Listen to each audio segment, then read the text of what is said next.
Yeah. And I feel really good today, and it's odd that I do because I was awake last night in the middle of the night. I'm not one for the insomnia. I just usually never have a problem sleeping. Me and the sleep get along just fine. I love to go sleep.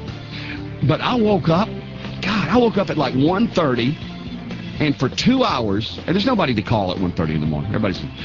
For 2 hours, I watched the Food Network. Oh, man. Of all things, being on a food plan, why would you do it to yourself? I don't know. I'm trying to lose weight. I love the Food Network, but I've never, ever watched them in the middle of the night. Who's on in the middle of the night?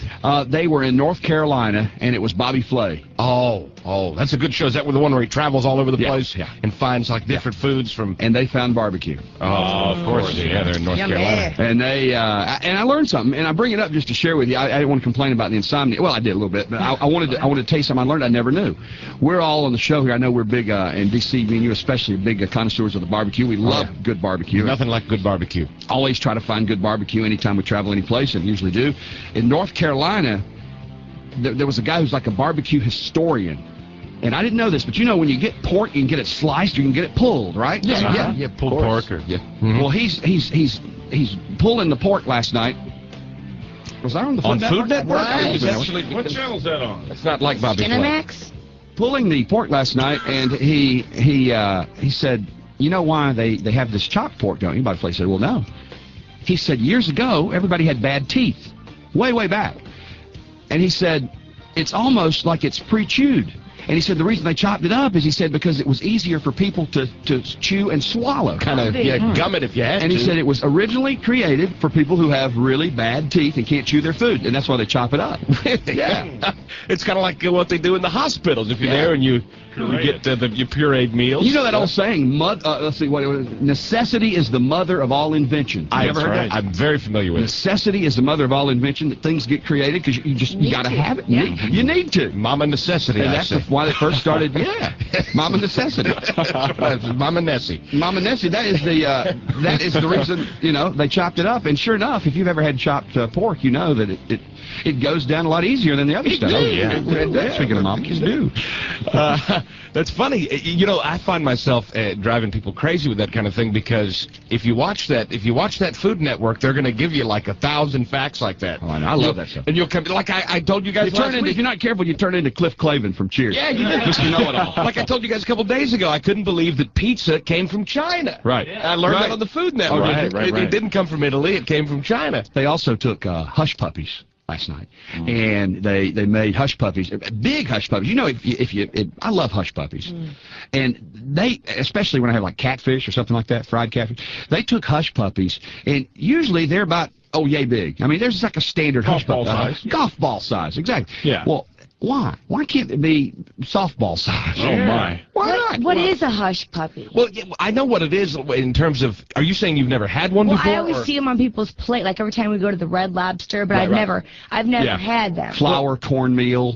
Yeah, I don't know what it's literally made out of. Flour and cornmeal. You can put all kinds of things in there. Well, don't you deep fry it after that because you got that crispy shell? Fried bread, basically. Yeah. Pretty much, with a soft center. Okay. Is it ever cornbread? Is there a cornbread hush puppy? Yeah. Yeah, usually what they do is if you use a cornmeal base for battering your fish, you take and put a little water with it and roll it up and deep fry it. The reason I don't have them so big is because the outside would get too hard and is that what it is? The inside to get cooked. Because I'm thinking last night, I love these, and you can just pop them in your mouth. They're bite-sized, but what if you could have one like the size of a softball? Wouldn't that be great? I mean, I want one that I have to carry around with 2 hands. Oh, what I love. You have glory. You have an odd way of looking at things. Steve, if you were running for office, you would call for bigger hush puppies. That's what you would. You know, Uncle George. Uncle George's eyes are starting to twinkle. That ain't what I'm calling for. He's been finding bigger hush puppies. Have a hush puppy that bigger hush puppies. 2 hands. Doggy. Bigger hush puppies. Well, they took these, and then once they got the hush puppy ready, they cut the tip off and carved out the center, which I think is the good stuff. Yeah. They carved out the center of that hush puppy.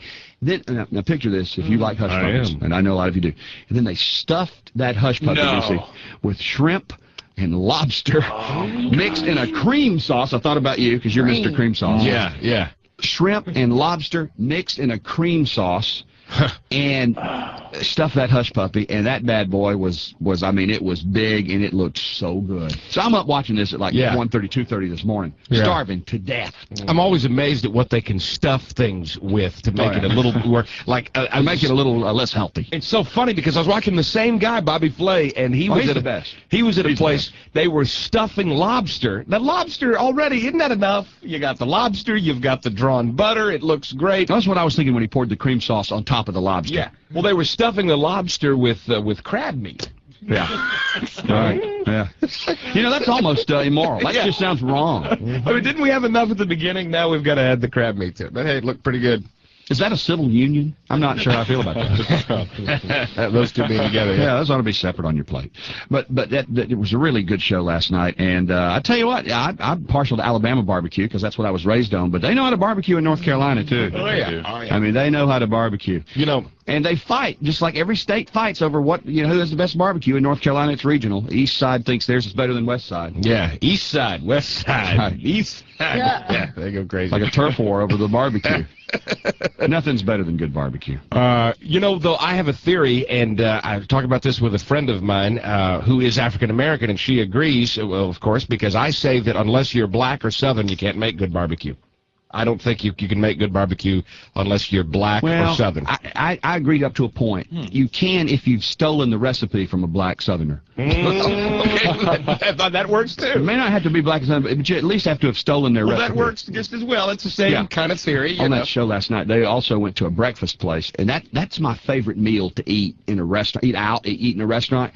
If I can have it after I've been awake, 3 or 4 hours, or if I can have it at night. I like to eat breakfast at night, like in the winter when it's cold. Yeah. They went to a place called Sylvia's in Charleston, South Carolina.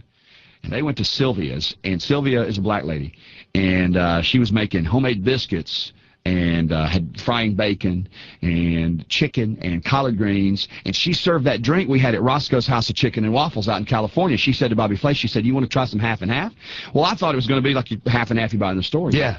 And she got out this big jar. She was drinking out of like a mason jar, and in it was half lemonade and half iced tea. They call it half and half. Yeah. They sell it out at Roscoe's in California. People go crazy over it. Oh, it's a good drink on a hot summer day. And Bobby Flay had never had it, and he loved it. Loved it. But she serves it with chicken, fried chicken, collard greens made with the fat back and the ham hock, and that'd be a little odd in the drink, but hey, no, on the side, have what you like. On the side, and homemade biscuits.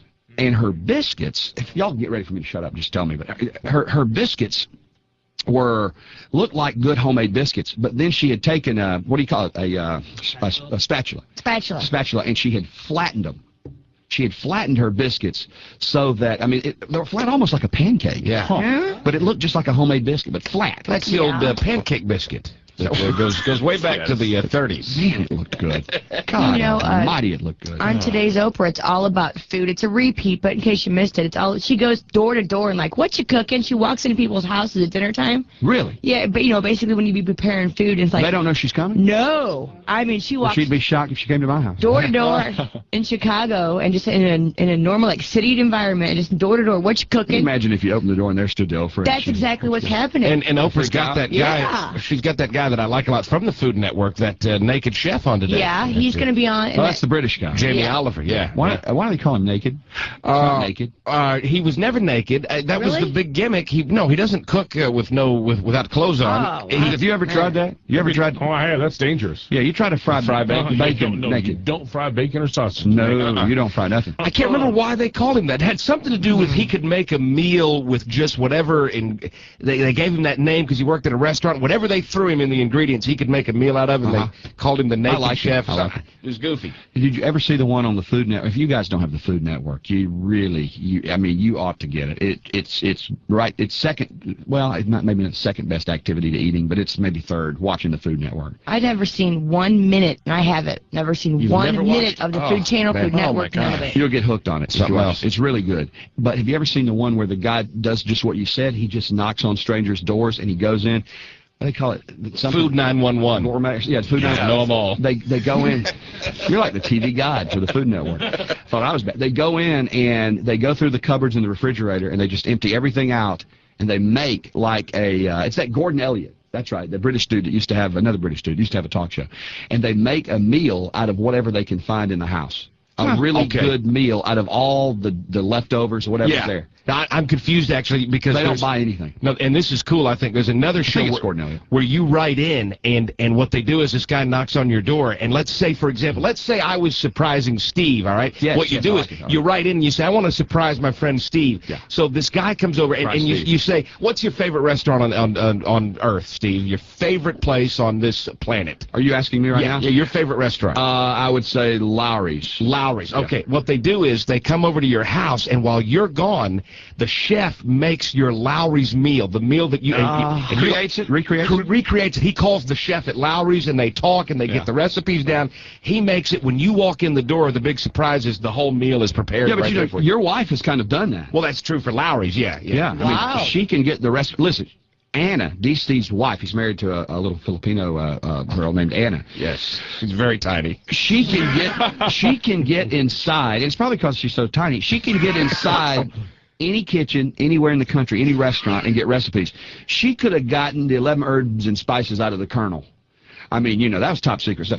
But she gets, if we like something, she'll say, oh, you want me to get the recipe? Well, yeah. And within a week, she's got the recipe, makes it, and it tastes just like the recipe. How does she do that? I don't know how she does it.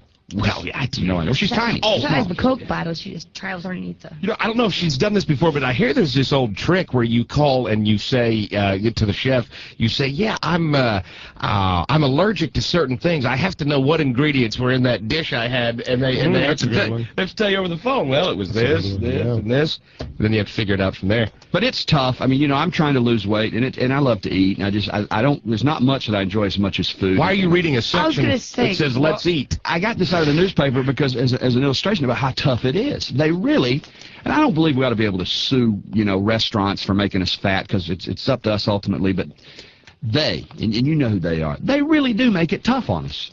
I mean, look at the Let's Eat section in the paper today. There's apricot glazed pork roast. Yeah, that's good. That's good. And they're talking about slow cooking things in a crock pot. Oh, easy. I love the crock pot. And then it's the way they make it look. You know, you ever put a roast on and let it roast all and it smells up the house? They spend a lot of time making that stuff just look just right. Yeah. Here's a lemon cake. Veggies play a big role in low-carb diet. Speaking of that, what about those of us, like the other night I was at a restaurant and everything on the menu was low-carb this, low-carb that, the low-carb this, the low-carb salad, the low-carb platter. I think it's time for us to do that idea we had years ago and never did. Let's open a place called Porky's, where everything on the menu is as, by God, fattening as you can get. And we'll hire only fat waitresses. All right. Only fat cooks. Good. Fat hostess. Fat hostess with the mostest. She'll be the hostess with the mostest. We'll have an ambulance parked out front. We will fry. We'll fry. Yeah, have a defibrillator and say, in case of emergency, break glass. Have a defibrillator. We'll fry everything. We'll sell desserts. But, you know, I was saying to my wife in the restaurant, what about those of us that don't want to diet? I don't want to diet right now. I want to eat what I want to eat. I don't want to worry about low-carb this, low-carb that. What do the rest of us that still want to eat the fattening stuff do? Because everything is low-carb now. You can't even pull up to the Hardee's. Every burger on the thing is the low-carb this. When I try to lose weight, at some point I get like the diet blues, and then I have a little pity party inside my head, and what I always tell myself is, look, I could live to be 80 years old and weigh the weight that they tell me I ought to weigh, have normal blood pressure, and be healthy, and be a bear because I'm so miserable. Yep. I mean, just a grizzly bear. Or I could kill over at 50 and weigh 400 pounds, but have a smile on my face and hopefully grease around the side of my mouth. You know what I mean? That's right. Yep. Not exactly sure which way I'd like to go. Everything is low-carb. Y'all check out that Food Network. Just turn it on and leave it on.